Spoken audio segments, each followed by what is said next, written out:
All right. Good afternoon.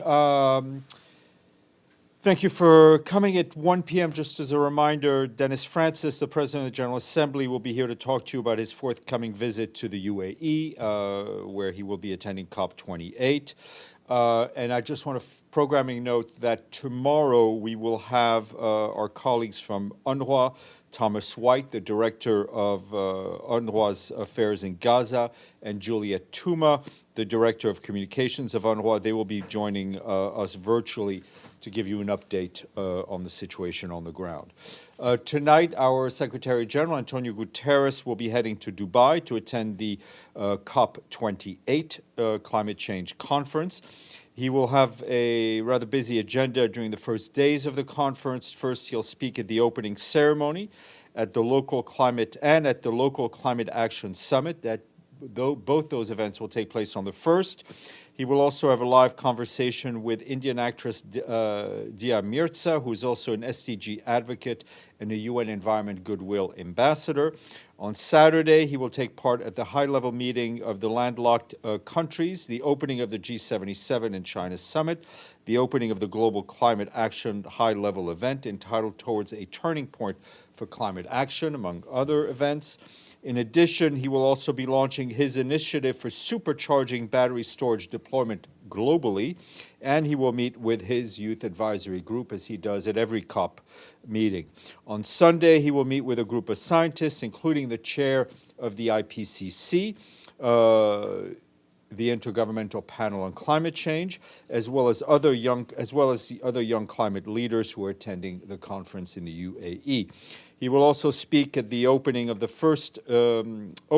Delivering Early Warning for All, and engage in discussions with civil society on the follow-up of the high-level expert group's recommendations on net zero commitments. And of course, he'll be having a number of bilateral meetings with the COP28 presidency and various leaders attending the conference.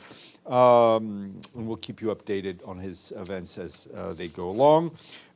Turning to Gaza, you heard the Secretary General this morning brief the Security Council on implementation of Resolution 2712. He discussed the violence in which more than 1,200 Israelis and more than 14,000 Palestinians have been killed. He also noted that in a matter of weeks, a far greater number of children have been killed by Israeli military operations in Gaza than the total number of children killed during any year, any party to a conflict since he became Secretary General in 2017. The nature and scale of death and destruction are characteristics of the use of wide area explosive weapons in populated areas, with a significant impact on civilians, he said. At the same time, rocket attacks on population centers in Israel by Hamas and other groups have continued, along with allegations of use of human shields. The Secretary General welcomed the arrangement reached by Israel and Hamas, with the assistance, of course, of Qatar and Egypt and the United States. We are working to maximize the positive potential of this arrangement on the humanitarian situation in Gaza, he added, but he said the level of aid to Palestinians in Gaza remains completely inadequate to meet the huge needs of more than 2 million people. Although the total amount of fuel allowed into Gaza has increased, it remains utterly insufficient to sustain basic operations. He also asserted that all hostages must be released, and immediately and unconditionally, and until then they must be treated humanely, and the International Committee of the Red Cross needs to be allowed to visit them. Tor Venesland, also the Special Coordinator of the Middle East Peace Process, also briefed. While he did mention the situation in Gaza, he very much focused his remarks on the situation in the occupied Palestinian territory, and those remarks were shared with you. On the humanitarian side, our friends at OCHA tell us that a Palestinian Red Crescent convoy carrying food, medical supplies, water, non-food items reached areas north of Wadi Gaza yesterday. However, the bulk of aid distribution in the day took place in areas south of Wadi Gaza, where the vast majority of Palestinians who are internally displaced are located. But despite an increase in supplies entering Gaza since the start of the pause, The volume of aid entering is insufficient to meet the extensive needs. Aid groups have called for the immediate reopening of more crossing points, including for the entry of commercial goods. UNRWA continued distributing flour to IDPs in and outside shelters. Key service providers, including hospitals, water and sanitation facilities, and IDP shelters have been able to operate during this halt in the fighting with daily fuel provisions they've been receiving. On 28 November, the World Health Organization warned about the high risk of infectious disease in shelters where internally displaced people are staying, and said that this was because of severe overcrowding and disruption of health, water, and sanitation systems. The concern is underscored by recent reports of hepatitis in shelters in the south.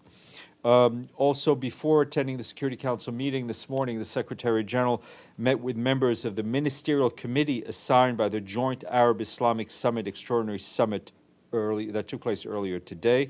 This was a delegation of foreign ministers.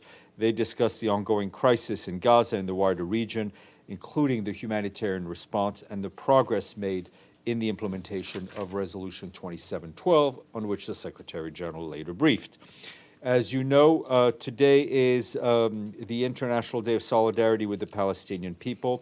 In his message that was delivered by the Deputy Secretary General at an event earlier today, the Secretary General said this is a day for reaffirming international solidarity with the Palestinian people and their right to live in peace and dignity. He underscored that this is long past time to move to a determined, irreversible way towards a two-state solution on the basis of UN resolutions and international law. Quick update on Yemen. Our envoy, special envoy, Hans Grunberg, continued his peace efforts this week on the Omani capital in Muscat. On Tuesday, Mr. Grunberg met with senior Omani officials and with Mohammed Abdel Salam, Ansar Allah's chief negotiator.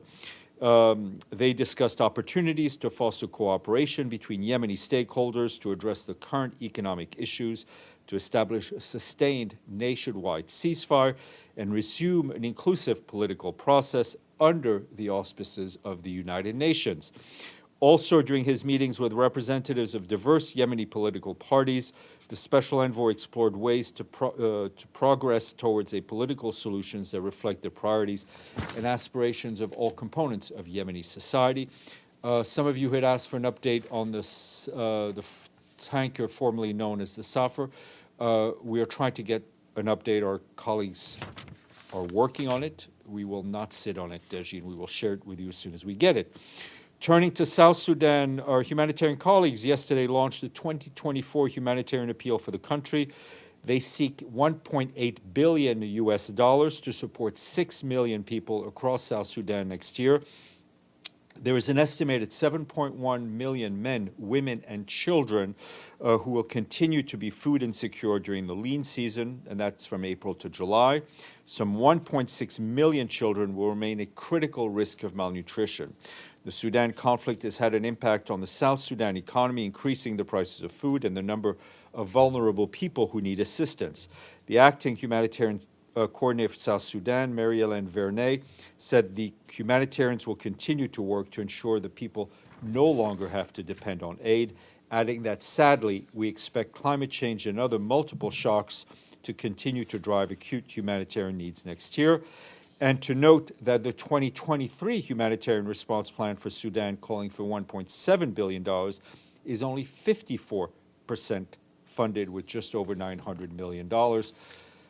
So we hope the 2024 plan will be fully funded. An event to announce to you, over 70 peace builders from around the world will come together this week here at the UN in New York for the first civil society UN dialogue on peace building.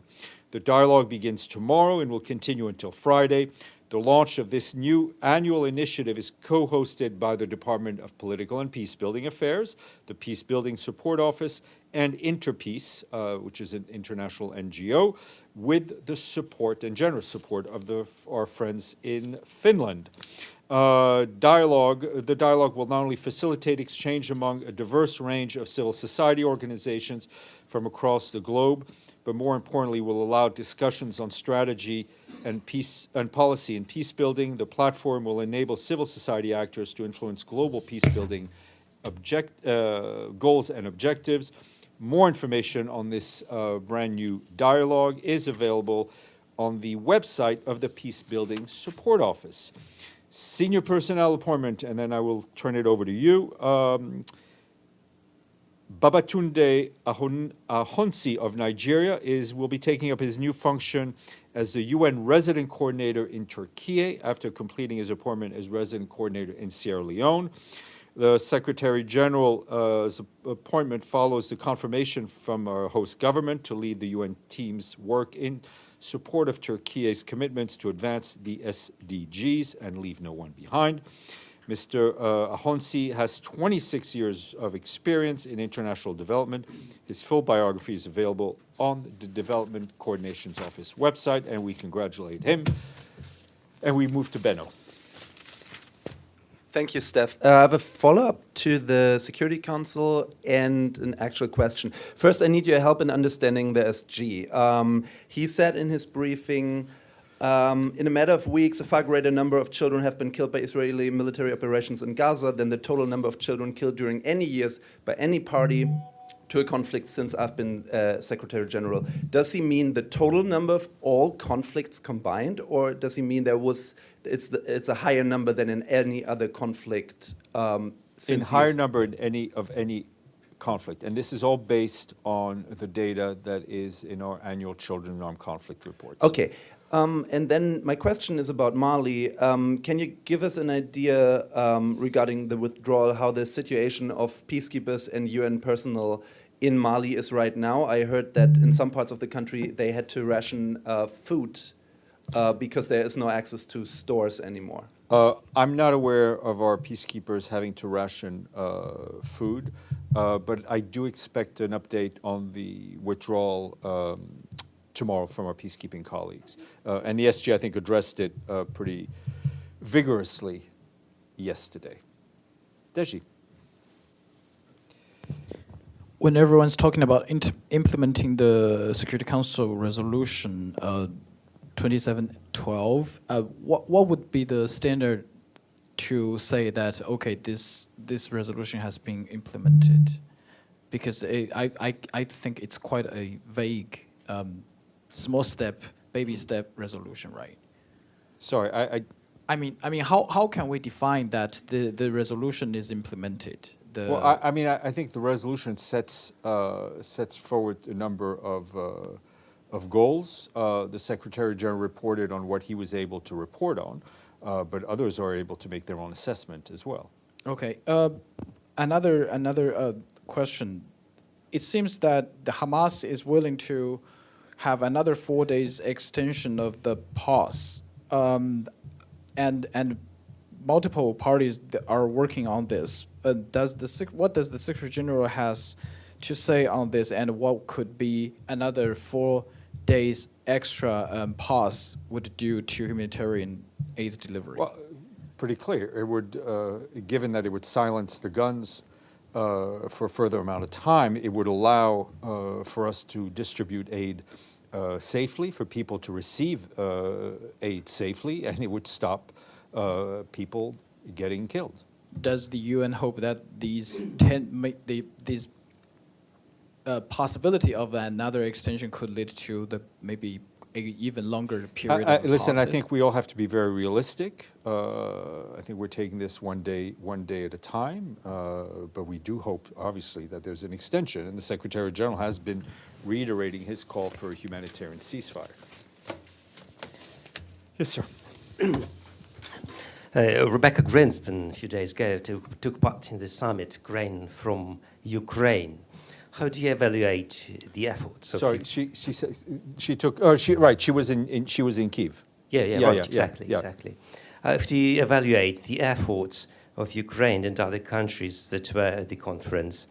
Their decisions reflected in the joint statement aimed to find solutions to the acute food insecurity in many regions of the world. Well, I mean, I'm not in the business of evaluating statements. I mean, our goal is clear, and I think the Secretary General also referred to it yesterday, that the more grain and fertilizer is able to go quick, to go out to market freely, the better it is for the world as a whole. We know there's an export route through the Black Sea, which the Ukrainians have organized, which is helping. But I think what global markets need is not only greater volume, but stability, stability as well. Okay. Iftikhar, then Stefano. Thank you, Steph. Can you share more details about the meeting the Islamic and Arab foreign ministers had with the Secretary General this morning? I read it out. No, I know, but, yeah. but you just said that they discussed the situation. Any outcome, any decision? No, I mean, they were, obviously the foreign ministers were here to participate in the Security Council meeting. They wanted to meet with the Secretary General. He gave his thoughts on where we are in the process, which I think are, what he said often what he says in private is what he says in public. Right. He laid out a few minutes later to the Security Council his thoughts. I don't think the meeting was that long. It was probably about 10, 15 minutes. Everything was a bit rushed this morning. Thank you very much. Stefano, then Dulcie, I think, has a mic in her hand. Thank you, Stéphane. First, as a follow-up on the speech of Guterres, on the report of Guterres at the Security Council, was it clear that he's saying basically that the resolution has not been respected so far? Well, listen, Because he didn't say. I think you will have to do your homework, in a sense, and analyze what he said. But has the resolution been implemented in full? I think one can't really come with a positive answer to that question. Okay, and then Turkish President Erdogan had a conversation with Secretary General yesterday. And he's, according to the release of the Turkish government, he said to Guterres that expectation of the international community regarding Israel's unlawful attack basically wants that Israel of violating international law conducted crime in Gaza, and so should be put on trial.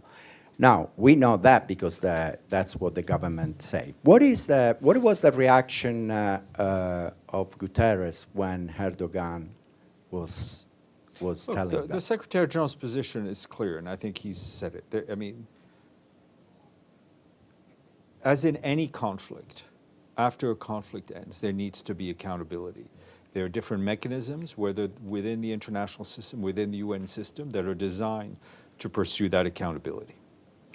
And on just what you just said, because in Ukraine, where the war and the conflict is still going on, we see actually a tribunal. I mean, if I understand, there is President Putin cannot go, cannot travel easily because he will be arrested in some countries. Why in the case of Ukraine-Russia conflict,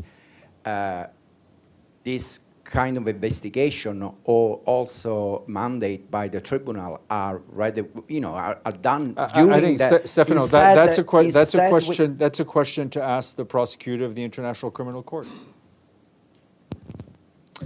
Dulcie, then Mike. Thanks. Then I just Ibtisam. wanted to ask you, when people, diplomats, refer to the two-state solution and a contiguous Palestine territory, what are they actually referring to? Because it's not contiguous, the territory.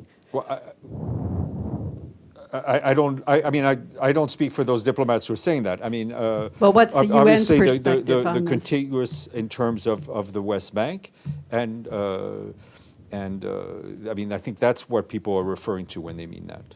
You mean they're referring to the two separate enclaves within? That's correct. Okay, Yeah. but it's not. I mean, but I don't. You're asking. Well, I'm asking what the UN Okay, considered, okay, whether the UN yeah. refers to it as But I don't know what contiguous. they were referring to. I don't know what the people you're talking to were. And also, I just wanted a little clarity on this, the humanitarian aid deliveries. Before the war started, the UN has been saying that an average of 500 truckloads were getting in daily into the Gaza Strip. Is that correct? Yes, but that was not all humanitarian aid. And Okay, that's- what we've been- was it? What It else? was, a Because lot of it that's- was commercial transactions. I mean, there was a bustling economy in Gaza. They exported, they imported. So it was, my sense is that the majority of that traffic was commercial traffic, which is now ground to a halt. Okay, because that really wasn't clear, but. I mean, I think we've been clear on that, but I mean, I That- hope we have. Okay, so of that 500 average a day, you're saying very little was actually humanitarian No, I aid. didn't say very little. I said my sense is that the majority was commercial traffic. I don't think we can see if we can get you a percentage breakdown. So that humanitarian aid that did get in, where was it going? Who was it? Who were Well, the recipients? UNRWA, World Food UNRWA. Program, and UNRWA. I mean, UNRWA obviously is the largest humanitarian organization. WFP deals also has a large presence in Gaza, dealing a lot with those people who may not be entitled to UNRWA services. But you know, as in any crisis, it is so important to have the economy be revived, because the more you have business and economic activity, the less people will depend on humanitarian aid. Okay, so based on that, to what extent is the UN trying to negotiate, if it is, commercial Well, traffic into I think into that question was asked of me on Monday. We would like to see, obviously, a reopening of the Gazan economy, and those are messages that we're passing on. Mike. Thanks, Steph. Two questions for you. The Iranian foreign minister, conspicuous by his absence today, complained that the U.S. was late issuing visas to him and his delegation. Therefore, he didn't arrive today in time for the meeting. Is there been any complaint lodged to the UN about that? I've not been made aware of any complaints lodged. They may have been. I will ask the people who usually get those complaints, but I'm not. Okay. Nobody tells me. Second question. The Secretary General parroted words from the head of UN Women today, saying that there are reports of gender-based violence on October 7th. There must be a rigorous, full investigation.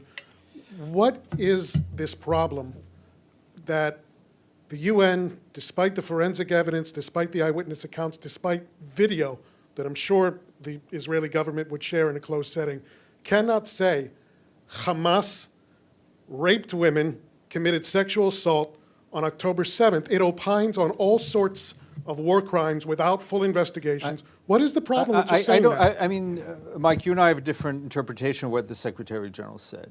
He condemned the actions of Hamas on October 7th.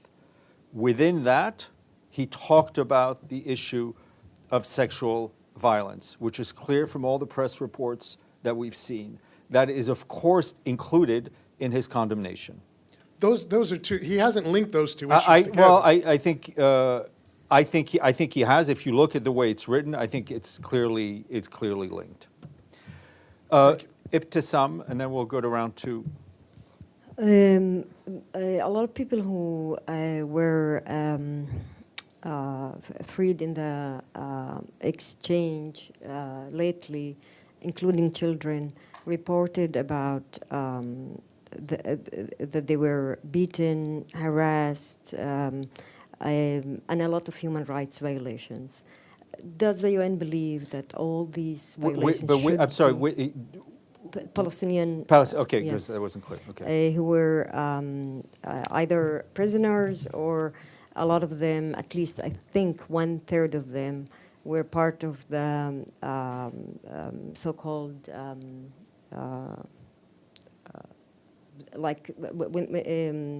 I forgot that term, but when Israel holds children and arrest them without any trails or any allegations.